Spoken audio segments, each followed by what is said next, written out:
يا صباح الفل عليكم، ازيكم عاملين ايه؟ معاكم وزة الفحار من قناة وزة الفحار. النهاردة ان شاء الله هنعمل مع بعض هريسة الشطة الخضراء.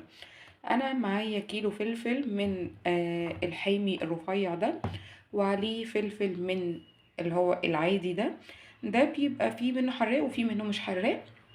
فانا جايبة اللي مش حراق، وتقدري تستغني عن الفلفل ده وتجيبي مكانه الفلفل الرومي العادي. انا قطعت شوية منه بالشكل ده كده هنا في الكبة، وحطيت معاهم حوالي 10 فصوص من التوم او 12 فص توم. تمام. هنضربهم في الكبة وهنشوف هنعمل ايه تاني مع بعض. بصوا هنا يا جماعة بقى، انا بعد ما ضربت الفلفل بتاعي كله مع التوم، كان حطيت هنا في الطاسة معلقة سوري كوباية الا ربع من الزيت. يعني من نص كوباية لكوباية الا ربع. المهم ان وانتي بتحطيه في البرطمان الزيت يكون مغطيه، لان الزيت بالنسبة له هيعتبر كمادة حافظة. هو والمكون التاني اللي هنضيفه اللي هو ملح الليمون، هنضيف حوالي نص معلقة كده.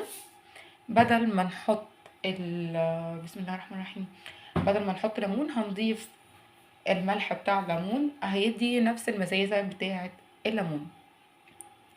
وهنحط معلقة سكر كبيرة، انا عشان بحط بمعلقة صغيرة فهحط 2. تمام. واقلب كل ده في بعضه.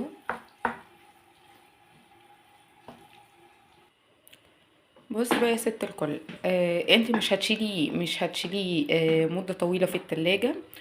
آه خلاص، يعني ممكن ما تعمليش الحركة بتاعة التسخين دي. الحركة دي مع الزيت مع ملح ليمون بتحافظ عليه مدة طويلة جدا في التلاجة. تمام.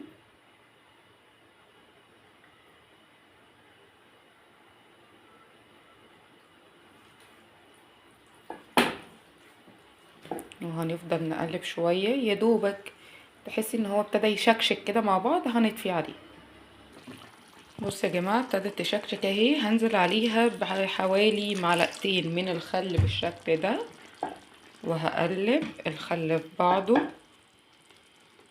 تمام. اسيبها تشكشك شوية تاني كده مع بعض، وعقبال ما اكون انا جبت البرطمانات بتاعتي دخلتها، يعني هو ممكن ياخدوا برطمان برطمان ونص.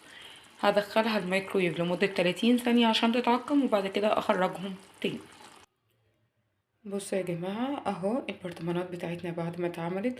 هو لونه فتح من ملح الليمون ومن الخل اللي اتحط، عشان كده لونه فتح بالشكل ده، ما بقاش الاخضر. ولكن عايز اقولك الدقة دي او الهريسة دي تنفع معاكي. هتعملي حشوة طعمية، هتعملي حشوة سمك، هتعملي تاخدي منها تحطيها كصوص على المكرونة، على البتنجان المخلل. سريعة وسهلة جدا، هتنجزك في اي وقت انت محتاجاها فيه. عايزه اقولك بجد فظيعة، وطعمها وهم وريحتها حلوة جدا فوق ما تتخيلي. لو عجبتكم الوصفة بليز لايك وشير. كانت معاكم وزة الفحار. باي باي.